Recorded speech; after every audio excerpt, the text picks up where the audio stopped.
अगर आप बनना चाहते हैं एक टीचर, तो टीचर बनने के लिए आपको इस क्षेत्र में आना होगा, ये वीडियो देखना होगा। और आप भी 12th क्लास का एग्ज़ाम दे रहे हैं या दे चुके हैं, तो इसके बाद बन सकते हैं एक अच्छे टीचर।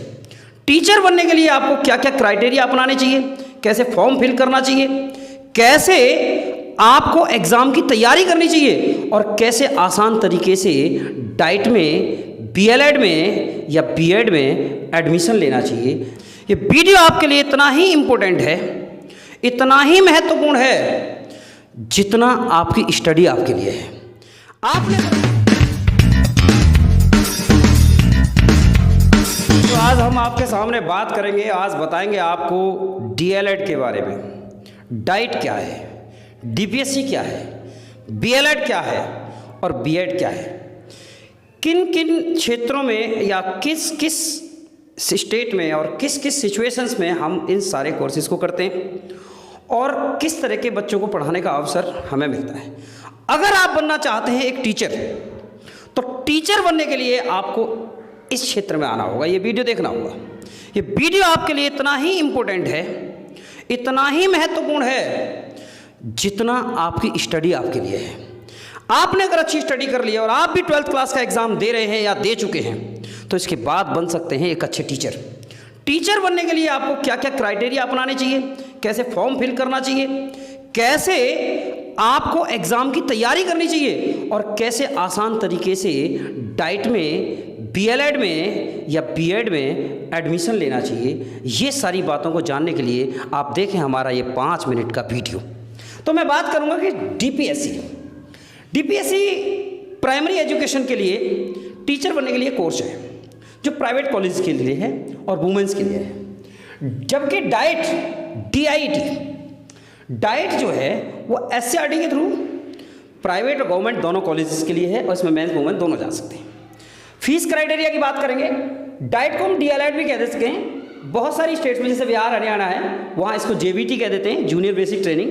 लेकिन यूपी में ये कोर्स बीटीसी के नाम से होता है, बेसिक टीचर ट्रेनिंग। वहाँ पर ग्रेजुएशन के बाद होता है, लेकिन वहाँ एंट्रेंस नहीं देना पड़ता, वहाँ मार्किंग क्राइटेरिया के आधार पर हो जाता है।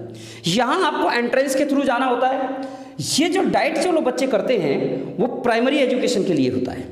यहाँ से अगर डाइट करते हैं आप 12th क्लास के बाद, तो उसके बाद आप एलिजिबल हैं प्राइमरी स्कूल में पढ़ाने के लिए या एलिमेंट्री जूनियर स्कूल में पढ़ाने के लिए, यानी फर्स्ट से लेकर के 8th क्लास तक। दूसरा, अगर आप बीएलएड करते हैं तो ये भी एलिमेंट्री एजुकेशन के लिए है। अगर आप बीएड करते हैं तो फिर 6 से लेकर के और ऊपर तक टीजीटी पीजीटी के लिए आप जाते हैं, टीजीटी या पीजीटी, फिर एमएड भी कर सकते हैं आप।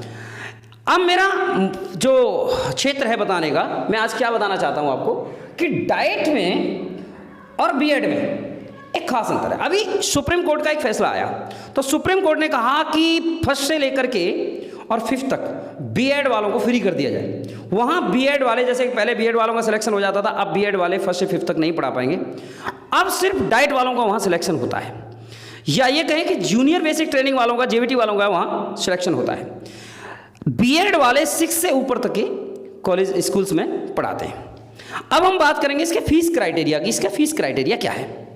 अगर हम प्राइवेट कॉलेजेस और गवर्नमेंट कॉलेजेस की बात करें दोनों की, तो दोनों ही कॉलेज में इस एग्ज़ाम के थ्रू मेरिट के आधार पर जो मेरिट होता है, एंट्रेंस के बाद जो मेरिट बनती है, उसके आधार पर एडमिशन होते हैं। जब आपका 12th क्लास का रिजल्ट आने वाला होता है, उससे 8 दिन पहले, 8 दिन बाद में कोई फिक्स नहीं होता, तब इसके फॉर्म निकलते हैं। आप किसी भी साइबर कैफे से जाके फॉर्म में अप्लाई कर सकते हैं। 50% मार्क्स आपको 12th क्लास में चाहिए होते हैं। अपियरिंग स्टूडेंट भी कर सकता है, जिसका मान लो पहले फॉर्म निकल गया और इसका रिजल्ट नहीं आया तो वो कर सकता है।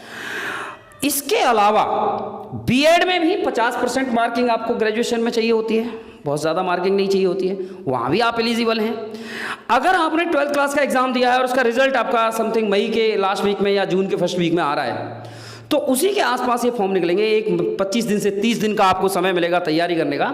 लेकिन लास्ट डेट के भरोसे के जब फॉर्म निकलेगा, जब हम फॉर्म भरेंगे, जब उसके बाद एग्ज़ाम की तैयारी करेंगे, ये बिल्कुल ना सोचें। आपने 12th का एग्ज़ाम दे दिया, अगर आपको डाइट करना है, आपको डीएलएड करना है, तो तुरंत आज से ही अपनी तैयारी शुरू कर दें। जो 12th क्लास में आपने सब्जेक्ट पढ़े हैं, उन्हीं सब्जेक्ट से रिलेटेड 9 से लेकर के 10th, 11th, 12th से रिलेटेड जो है सारा सिलेबस आता है। कोई खास बहुत ज़्यादा हार्ड सिलेबस नहीं होता, नेगेटिव मार्किंग होती नहीं है। दूसरा, एक चीज़ और बता दें कि 16,000 रुपये से लेकर के और 23,000 या 24,000 तक गवर्नमेंट स्कूल्स की दोनों साल की, 2 साल का डिप्लोमा होता है, दोनों साल की फीस होती है। प्राइवेट कॉलेजेस में अगर आपका नंबर आता है तो 75,000 से 1,75,000 से 1 लाख रुपीज़ तक आपका फीस क्राइटेरिया होता है दोनों साल का।